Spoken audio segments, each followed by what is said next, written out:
Now that we understand how loops work, let's discuss a few important statements that are commonly used within loops. The first is the continue statement. A continue statement is used to return control back to the beginning of a loop, meaning continue to the next iteration. If a continue statement is executed within the body of a loop, it will stop the current iteration, skip over any remaining code statements in the body of that loop, and move control back to the top of the loop. Since the purpose of a continue statement is to stop the current iteration and continue to the next, the continue keyword is written within another condition statement nested within the loop body.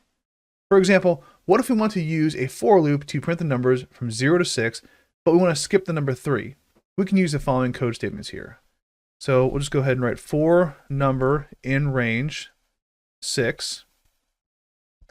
And then we'll go ahead and put a secondary condition here that says, well, if the number equals 3, then continue to the next iteration. So how we're going to do that, we're going to say if number equals 3, then we're going to continue.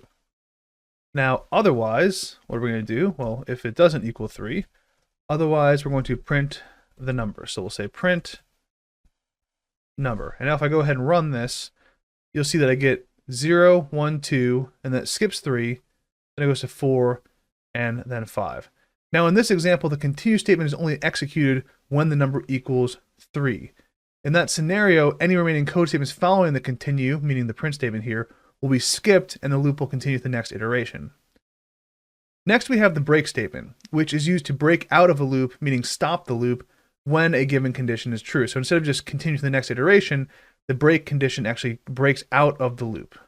If it's true, it just breaks out of the loop completely and continues on to any other code statements that are outside of that loop. So using our previous example, let's just replace the continue keyword with the break keyword and see what the difference is.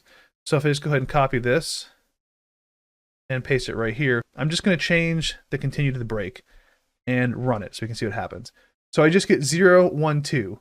Now we can see replacing the continue statement with the break statement results in the loop just stopping when the number equals 3. So the break statement is useful in situations where you want to stop the loop completely when a specific condition is satisfied mid-iteration. Lastly, we have the pass statement, which is simply a placeholder that you can use when you're actively writing code for a loop that you haven't finished the body of the loop yet. So for example, if I have the same loop here, for number in range 6, but I know that this is the loop that I want to write. I've got the structure here ready to go, but I'm not quite sure what I want to actually put in the body of this loop yet. Maybe it's just a placeholder. I'm thinking through the logic of the code. I can just put pass here and run it, and you'll see nothing's going to happen.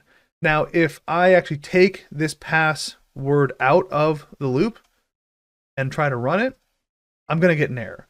So the pass statement is very useful when you're testing and working through the logic of your code, but you haven't written all of your code statements yet. So if we go ahead and put pass back in there and run it, it's going to work just fine. So again, it's a great placeholder when we're still working through the logic of our code.